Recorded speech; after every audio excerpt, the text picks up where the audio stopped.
নমস্কার বন্ধুরা, সবাইকে জানাই সৌর বিজয়ার শুভেচ্ছা ও ভালোবাসা। আজকে আমি চলে এসেছি দেউল পার্ক।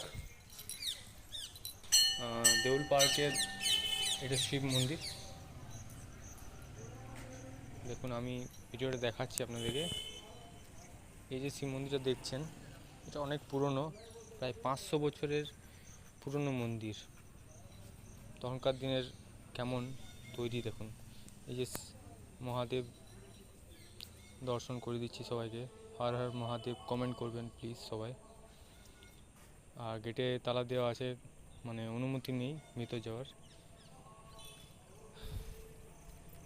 অনেক উঁচু এবং সৌন্দর্যটা দেখুন, কত সুন্দর মূর্তিগুলো।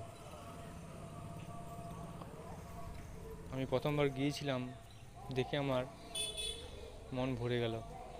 ভগবানের দর্শন করলাম, স্বয়ং মহাদেবের মূর্তি দেখে মনে হলো যে এই মূর্তি অনেক পুরনো এবং উপরের কারুকার্য খুবই সুন্দর, অনেক প্রাচীন।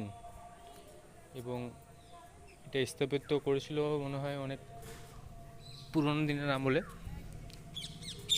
এখানে যে রয়েছে সেগুলো হলো এই টিয়া পাখি রয়েছে, এর উপরে বাসা করেছে। দেখুন, দেখাচ্ছি আমি। আর এটা হচ্ছে উপর দিকটা, মানে পেছন দিক, এটা মন্দিরের পেছন দিকটা। আমি চেষ্টা করছি আপনাদেরকে দেখাবার। দেখুন,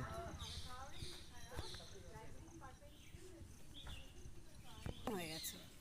This এখানে temple কিছু is bereft নিয়ম of লেখা any রয়েছে decorative element except two niches. দেখ দুটো নিশেষ দেখতে পাচ্ছিস, যেটা যে জিজ্ঞাসা ফিমেল এটা কেউ যদি পুনর্নির্মাণ করতে চায়। Whereas the other contains a floral design. Now the sanctum enshrines a lingam in the center, which is a dome ceiling. Tradition ascribes to Ichai Ghosh, a legendary local chief who built this temple. এটা কিন্তু দেবী মন্দির ছিল।